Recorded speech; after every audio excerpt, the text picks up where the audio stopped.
तो चलिए इसके बाद नेक्स्ट टॉपिक को देखते हैं। Homogeneous partial differential equation with constant coefficient. यहाँ पे क्या है, होमोजीनियस है लेकिन partial differential equation. Partial derivative के बारे में हम लोग पढ़ चुके हैं, ठीक है। पार्शियल मतलब कहाँ, जहाँ पे डेल का यूज हो। दो या दो से अधिक वेरिएबल को डेरिवेटिव करने के लिए पार्शियल का यूज करते हैं, ठीक है। तो सबसे पहले एक छोटा सा चीज़ देख लेते हैं जो यहाँ पे हम लोग यूज करेंगे, पार्शियल डेरिवेटिव। इसको साइड में नोट बना करके भी आप लोग लिख सकते हैं। पार्शियल डेरिवेटिव में क्या होता है, डेल का यूज होता है। जैसे D Y upon D X होता है ना, y को डिफरेंशिएट कर रहे हैं विथ रिस्पेक्ट टू x, तो यहाँ पे सिर्फ एक डिपेंडेंट और एक इंडिपेंडेंट होता है, तो उसके लिए d यूज करते हैं। लेकिन पार्शियल में हम लोग डेल यूज करते हैं, del Z upon del Y, ठीक है।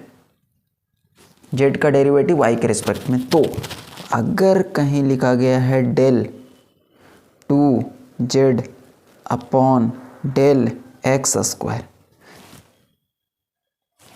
Del two Z upon del X del Y, इसका मतलब जेड का डेरिवेटिव एक्स के रिस्पेक्ट में दो बार।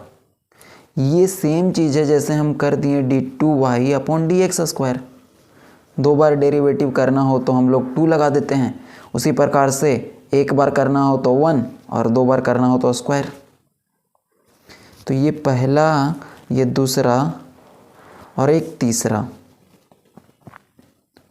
क्या है, del two Z upon del Y square. X square हो गया, वाई स्क्वायर हो गया, एक्स और वाई हो गया। इसका मतलब है कि एक्स के रिस्पेक्ट में एक बार, वाई के रिस्पेक्ट में, यहाँ पे वाई के रिस्पेक्ट में दो बार, एक्स के रिस्पेक्ट में। अब यही जो होता है ना, इसी को बोल दिया जाता है, एक नाम दिया जाता है आर। मैक्सिमम मिनिमम में पढ़ना है लेकिन आप लोगों के सिलेबस में नहीं दिया हुआ है।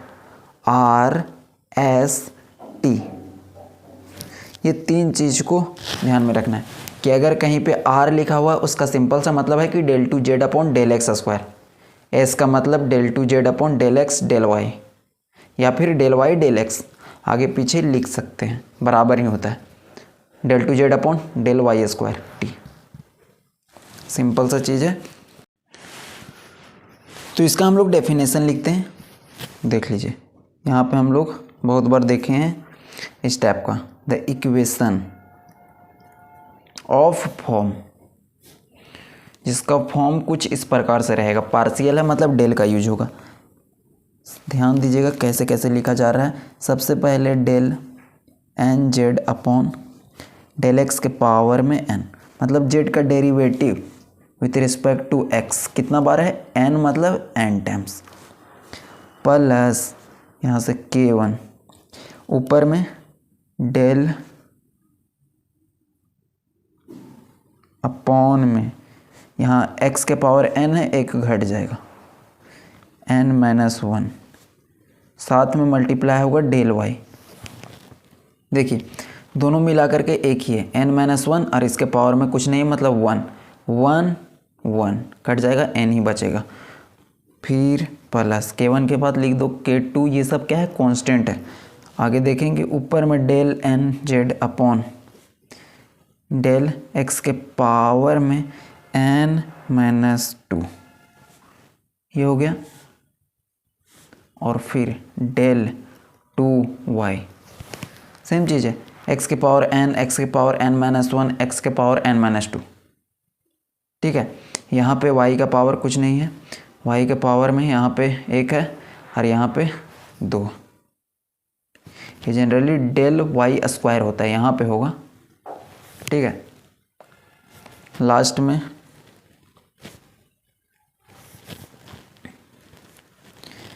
के एन कोई कांस्टेंट होगा, del N Z upon del Y के पावर में एन, ठीक है। जेड का डेरिवेटिव y के रिस्पेक्ट में, n क्या बताता है, n time, is equal to क्या होगा, कोई फंक्शन होगा, क्योंकि डेल तब यूज होता है जब दो या दो से अधिक वेरिएबल होता है। तो हम लोग तो जनरली दो वेरिएबल के बारे में पढ़ रहे हैं, एक्स और वाई, तो यहाँ पे फंक्शन ऑफ एक्स वाई का वैल्यू होगा। इसी को कहा जाता है partial differential equation. Is called linear या फिर homogeneous partial differential equation.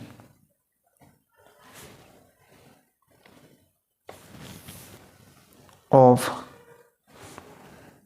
nth order with constant coefficient.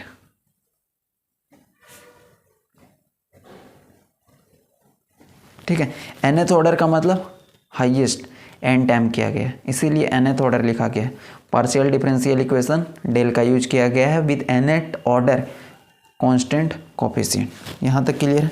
इसका सिंबॉलिक फॉर्म में लिखा जाता है जैसे d/dx, वहाँ पे हम लोग लिखते थे d/dx को कैपिटल D, तो यहाँ पे लिखेंगे it's symbolic form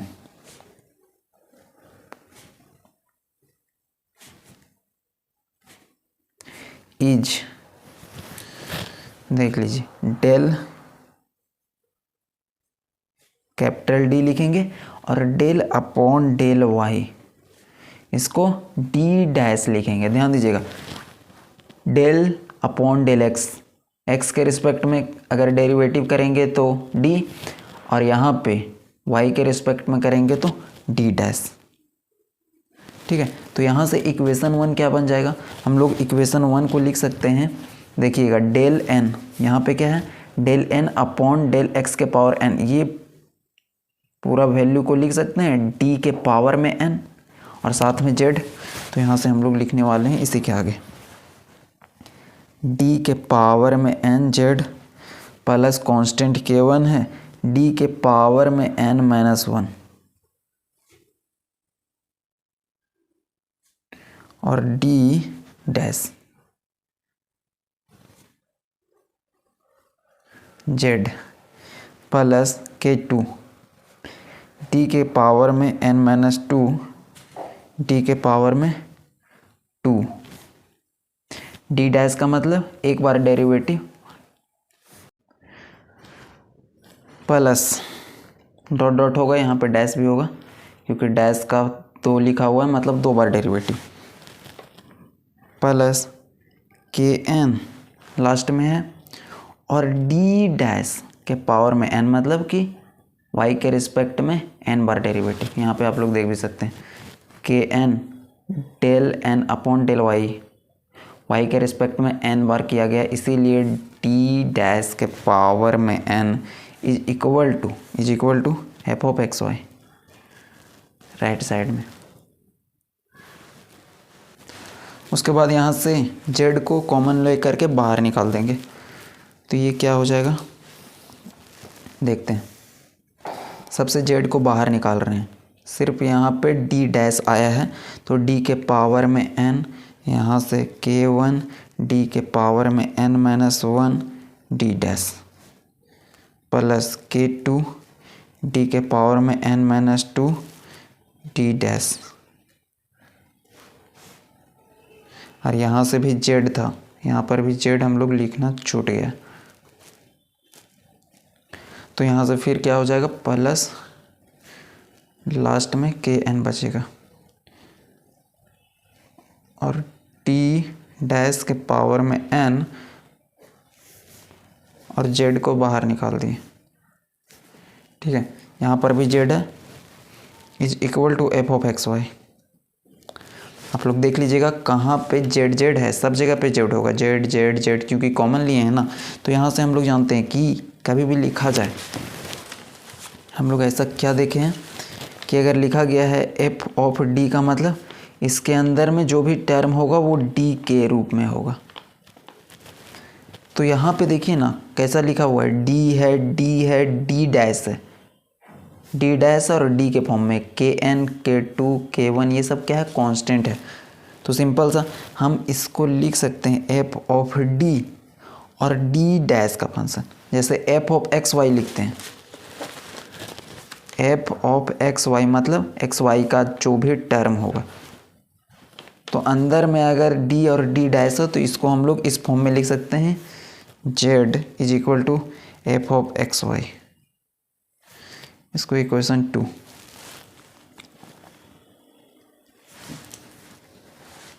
auxiliary equation के लिए 9।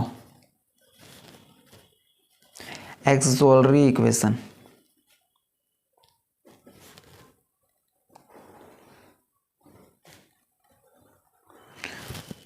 वहाँ पे एक्सोलरी इक्वेशन के लिए क्या करते थे कि जहाँ जहाँ डी होता था एम से बदल देते थे।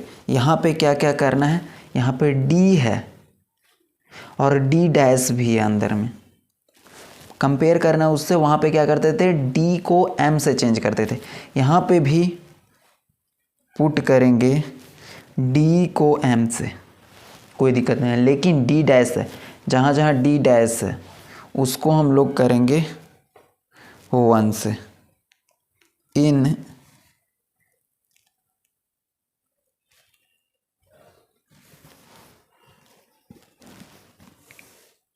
इक्वेशन 2 के LHS में, ठीक है। इक्वेशन 2 का LHS ये है या फिर ये है, दोनों बात बराबर। ये सिंबॉलिक फॉर्म में है, ये एक्सपेंड किया हुआ है, तो सिर्फ LHS में पुट करना है, RHS में नहीं, ठीक है।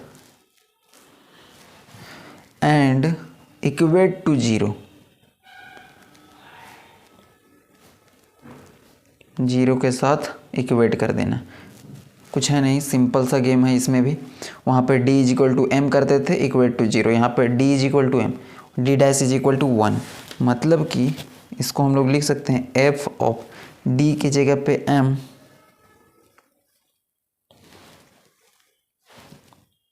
तो ये हमारा वैल्यू हो जाएगा m के पावर में n प्लस k1 m के पावर में n minus 1 plus k2 m के पावर में n minus 2 plus dot dot dot kn is equal to 0। देखिएगा इसी के जगह पे हम लोग काम किए हैं, d के जगह पे m और d डैश के जगह पे 1 पुट किए हैं एक्सोलरी इक्वेशन निकालने के लिए। तो यही होता है हमारा एक्सोलरी इक्वेशन। अब यहाँ पे डिग्री कितना, हाईएस्ट पावर जो होता है वो डिग्री होता है, क्योंकि डिग्री कितना है, n है, तो इस वाला इक्वेशन का रूट्स कितना होगा, नंबर्स रूट्स n होगा। यहाँ पे नंबर ऑफ रूट्स लिख सकते हैं। पावर अगर 2 होता था तो 2 रूट्स निकलता है, यहाँ पे n पावर है हाईएस्ट, तो डिग्री n मतलब नंबर ऑफ रूट्स n निकलेगा। अब इसी के अकॉर्डिंग तो हम लोग CF निकालते थे और PI निकालते थे, तो वैसा हम लोग पीछे कर चुके हैं CF और PI, लेकिन पार्शियल डेरिवेटिव में हम लोग नहीं किए। तो यहाँ से हम लोग देख लेते हैं कि जो m का वैल्यू है उस पर डिपेंड करेगा कि CF कैसा आएगा। तो हम लोग सबसे पहले 2 ही चीज़ देखना है कि इससे पहले क्या देखे थे कि m का वैल्यू पे डिपेंड करता था CF। रूट्स अगर रियल हो इक्वल हो, रूट्स अगर रियल हो अनइक्वल हो, रियल हो अनइक्वल रियल इक्वल, 2 और कॉम्प्लेक्स हो तो उसके लिए CF निकालते थे। तो वैसा ही यहाँ पर भी है CF निकालने का रूल।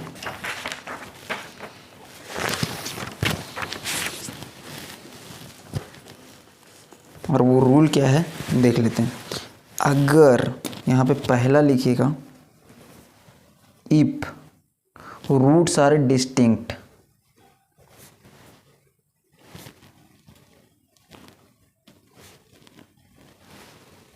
डिस्टिंक्ट जिसको अनइक्वल भी बोला जाता है, मतलब जो m का वैल्यू आएगा कुछ इस प्रकार से आएगा, सब वैल्यू अलग अलग आएगा, m1 m2 m3 m4 mn, क्योंकि n डिग्री का रूट तो n रूट्स आएगा। इक्वेशन में n था हाईएस्ट पावर तो n रूट्स आएगा, m1 m2 सब का सब अलग है। तो यहाँ पे देख लेते हैं CF निकालते कैसे हैं, क्योंकि पार्शियल डेरिवेटिव है। तो इसमें हम लोग लिखते हैं function of f1 y plus mx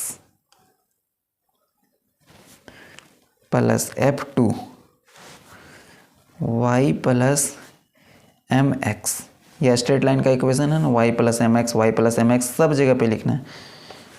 F3 y plus M X और लास्ट में f of n y plus M X. ये होता है CF निकालने का वैल्यू। सिंपल सा M1 को पुट करते जाना है M के जगह पे, M3 को यहाँ पे, M4 को यहाँ पे, तो हम लोग CF लिख सकते हैं। F1 यहाँ पे फिक्स रहेगा y प्लस M के जगह पे पहला root plus F2 y plus M2।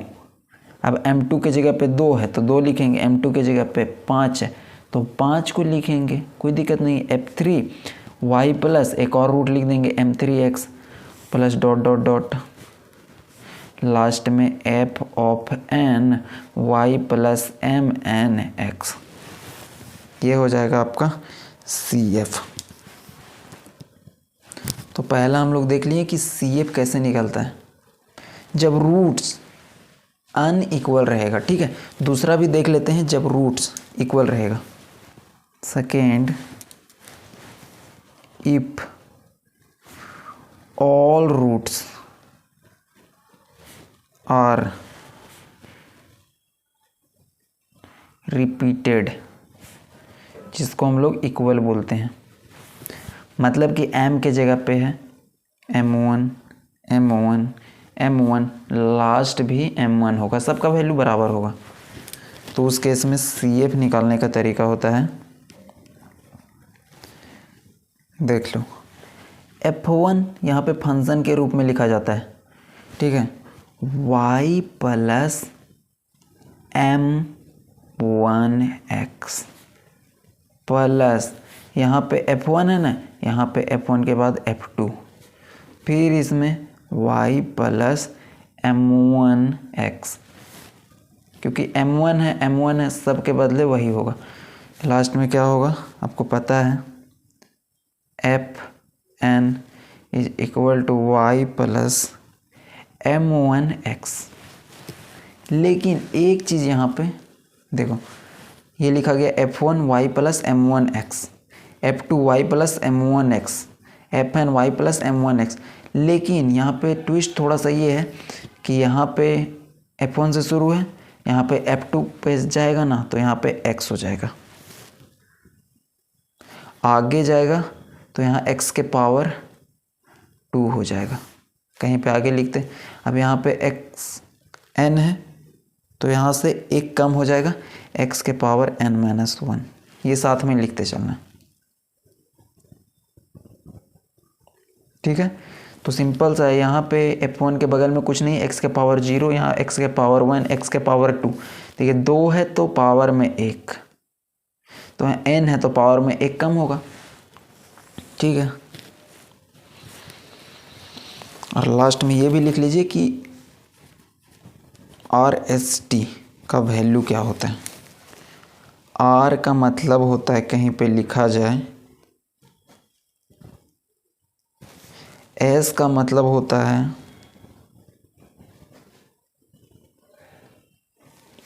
और T का मतलब होता है।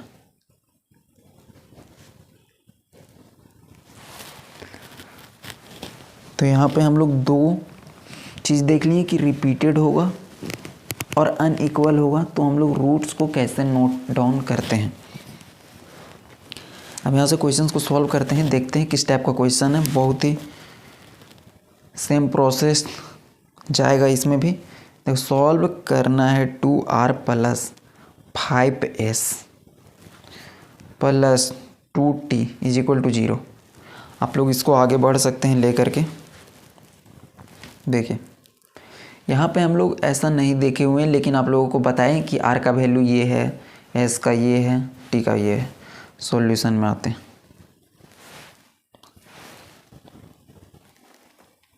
Given 2r plus 5s plus 2t is equal to 0।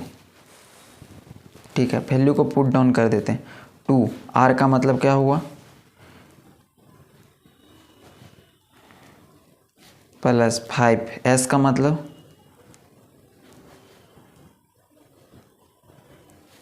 Plus 2, T का मतलब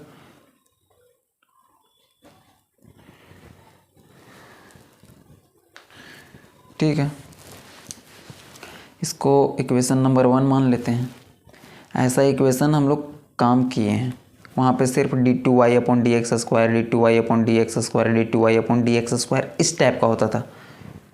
यहाँ पे del2z/del x², del2z/del x del y और del2z/del y²। वर्किंग रूल में अभी तुरंत बताया कि पुट करना रहता है del/del x को d और del/del y को d'। ठीक है, यहाँ पे देखिए del/del x, तो यहाँ पे d पुट करेंगे, लेकिन 2 बार है तो d²। यहाँ पे del2z/del y², y है नीचे, मतलब यहाँ d' पुट करेंगे, लेकिन यहाँ पे 2 बार है तो d' का स्क्वायर, इसको बोलते हैं d' का स्क्वायर। अब यहाँ पे क्या पुट करोगे, तो यहाँ पे दोनों चीज़ है। यहाँ पे लिखा गया है del2z/del x del y। इसका क्या मतलब है कि डेल का derivative with respect to x भी है और डेल का derivative with respect to y भी है। तो x के रिस्पेक्ट में करते हैं तो इसको d पुट करते हैं, y के रिस्पेक्ट में पुट करते हैं तो d' हो जाता है। वही हम लोग काम करेंगे यहाँ पे। तो इसको यहाँ पे पुट करने से देखो वैल्यू क्या हो जाएगा, यहाँ से 2 d², क्योंकि इसका मतलब हुआ d। ठीक है, del/del x का मतलब d, लेकिन स्क्वायर है तो इसके जगह पे स्क्वायर लिख दिए। साथ में z को कॉमन आउट करके बाहर निकाल देते हैं, आपको पता है लास्ट में रखा जाता है। d और d' यहाँ पे हो जाएगा, क्योंकि इसके बदले हम लोग d लिखेंगे और इसके बदले d' लिखेंगे।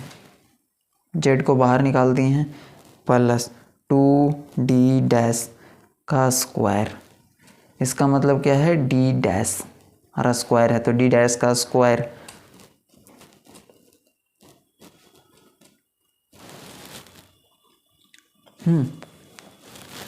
सिंबॉलिक फॉर्म में इसको क्या लिखेंगे, f ऑफ d, इसको दैट इज एम्प्लाइज d और d' के फॉर्म में, तो अंदर में वही लिखेंगे जो बाहर में लिखा रहता है, d' z is equal to, वहाँ पे x लिखते थे लेकिन यहाँ पे x नहीं लिखेंगे क्योंकि यहाँ पे फंक्शन एक्स वाई में होता है, तो फंक्शन ऑफ एक्स वाई, इसको इक्वेशन नंबर 2 मान लेंगे।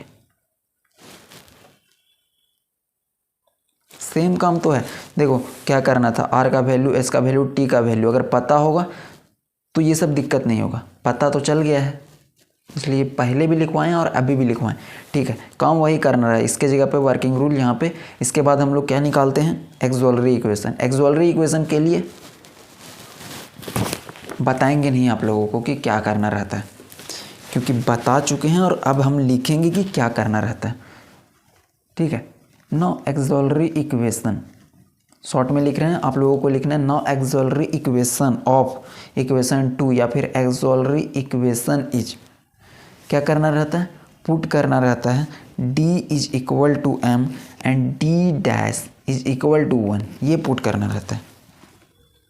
तो f ऑफ d और d' के जगह पे क्या पुट करेंगे, m और 1 इज इक्वल टू 0। तो इक्वेशन 2 में देखिएगा और उसके ऊपर हम लोग पुट कर रहे हैं तो वैल्यू आ जाएगा 2m² plus 5m plus 2 is equal to 0। इसको सॉल्व करेंगे, क्वाड्रेटिक इक्वेशन है।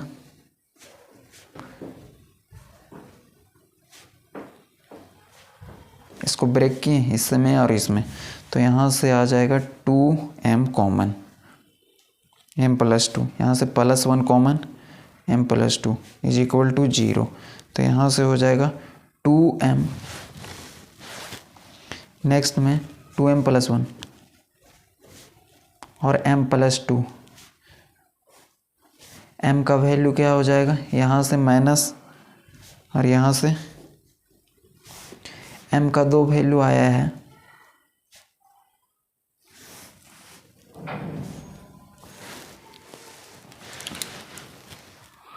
तो m के वैल्यू के ऊपर ही तो हम लोग CF लिखते हैं, तो 9 यहाँ पे CF लिख देंगे। इसीलिए CF is equal to, CF में ध्यान रखना है कि जब रूट्स रियल और अनइक्वल होगा तो अभी लिखवाएं, F1 लिखना है, फिर y प्लस mx, और mx के जगह पे m1 पुट कर देंगे, तो यहाँ से हो जाएगा -1/2 x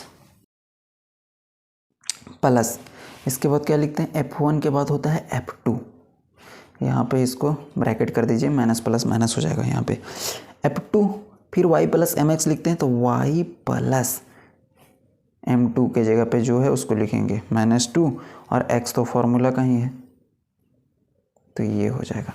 ठीक है, तो CF का वैल्यू निकल गया F1 y minus half x, और यहाँ से हो जाएगा F2 y माइनस 2x। अब ये चीज़ें CF कैसे निकालना है अभी तुरंत फॉर्मूला बताए थे। ठीक है, तो उस फॉर्मूला को आप लोगों को ध्यान में रखना है।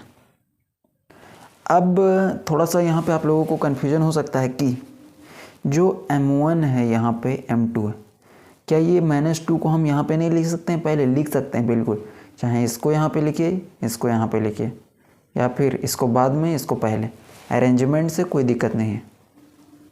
और डिफरेंशियल इक्वेशन का सॉल्यूशन भी अलग अलग कभी कभी आता है बहुत जगह पे, तो इसका भी ध्यान रखना है कि जब भी डिफरेंशियल इक्वेशन का सॉल्यूशन करें तो अलग तरीक़ा से बनाएंगे तो अलग आ जाएगा।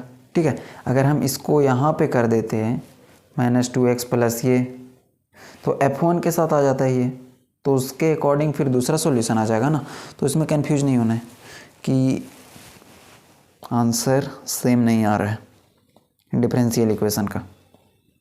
सिर्फ आप लोगों को स्टेप को ध्यान रखना है बस। General solution of equation is, तो यहाँ पे हम लोग लिखते थे y is equal to CF plus PI, CF plus PI, लेकिन यहाँ पे ध्यान रखना है, यहाँ पे Z होगा। क्या होगा? Z, क्योंकि Z के फॉर्म में ना इक्वेशन लिखा गया है। आप लोग देखोगे तो ये Z के फॉर्म में, देखो Z है f(x(y) is equal to Z के बराबर होता है, तो इसीलिए यहाँ पे Z is equal to CF plus PI, CF का वैल्यू और PI का वैल्यू पुट कर देंगे, आंसर हम लोगों का निकल जाएगा। चूँकि PI क्या हो जाएगा? 0, चूँकि f(x(y) राइट साइड में जब 0 है तो PI क्या हो जाएगा? 0, तो CF से ही हम लोगों का जनरल सॉल्यूशन निकल जाएगा।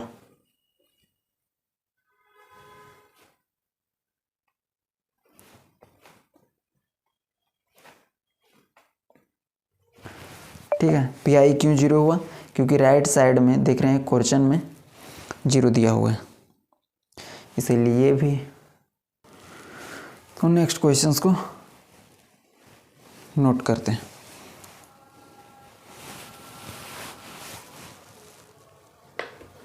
देखते हैं क्वेश्चन नंबर 2 को नोट कीजिएगा। सॉल्व करने के लिए बोल रहा है r is equal to a square t। अब ये क्या आ गया? कुछ है नहीं, r का मतलब आप लोगों को बताएं, t का मतलब भी बताएं, तो सॉल्यूशन में आते हैं। देखो, गिवन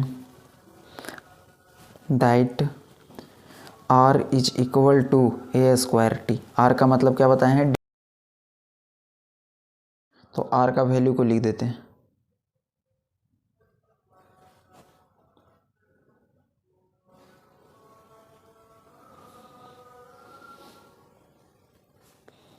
इसका मतलब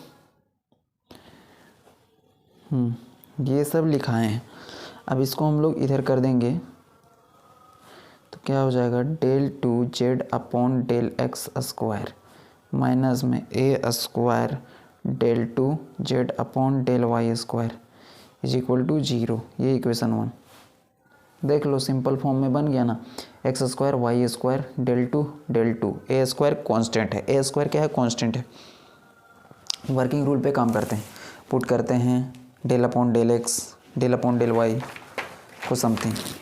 ठीक है, इक्वेशन नंबर 1 इसको मान लिए होंगे। अब यहाँ पे वर्किंग रूल में क्या होता है कि पुट करते हैं del upon del x is equal to d and del upon del y is d dash. ठीक है, तो जब पुट करेंगे तो सबसे पहले आ जाएगा डी स्क्वायर माइनस ए स्क्वायर कॉन्स्टेंट और वाई के रिस्पेक्ट में है 2 बार, तो डी डैश। ये सब चीज़ को ध्यान देना है, ये तो आप समझ रहे हैं, लेकिन इसका मतलब क्या है कि y के रिस्पेक्ट में डेरिवेटिव किया गया। इसका मतलब x के रिस्पेक्ट में 2 बार, y के रिस्पेक्ट में डैश बताता है y के रिस्पेक्ट में तो है लेकिन 2 बार है। z को कॉमन लेकर के बाहर निकाले थे,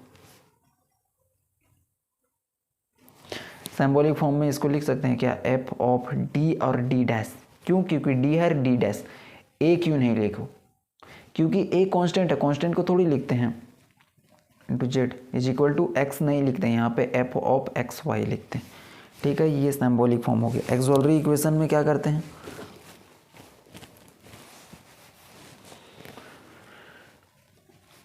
एक्सोलरी इक्वेशन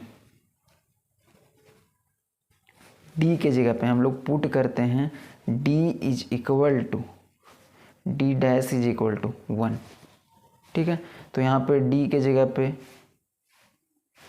तो इसमें पुट करेंगे तो यहाँ से हो जाएगा एम स्क्वायर माइनस ए स्क्वायर, डी डैश की जगह पे 1 पुट कर देंगे तो 1 का स्क्वायर 1 ही होगा, मतलब कि तो m का वैल्यू क्या हो जाएगा, ए स्क्वायर, मतलब कि m plus minus under root A square, मतलब कि प्लस माइनस ए। m का जो वैल्यू आ गया वो आ गया प्लस माइनस ए। ठीक है, इसीलिए यहाँ से सी एफ निकाल देंगे। सी एफ निकालने के लिए क्या करते हैं, फॉर्मूला लिखेगा। देखो रियल एंड अनइक्वल, इसका मतलब क्या है कि एक माइनस ए है और एक ए है, कांस्टेंट नंबर है माइनस और प्लस। ठीक है, प्लस माइनस के साथ है, तो फॉर्मूला में हम लोग बताएं कि f1 y plus m1x plus f2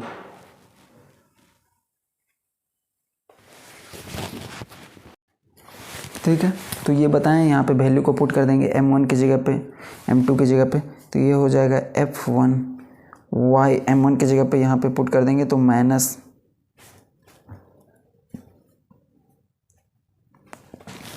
ठीक है, ये सी एफ का वैल्यू निकल गया। जनरल सॉल्यूशन क्या हो जाएगा, लास्ट में एकदम लिखना है पूरा इस तरीके से। ठीक है, general solution of equation 1 is, यहाँ पे क्या लिखेंगे, पार्शियल आ गए हैं तो z is equal to c f plus p i. P i तो 0 हो जाएगा क्योंकि राइट साइड 0 है, तो z का वैल्यू सी एफ का वैल्यू सिर्फ हो जाएगा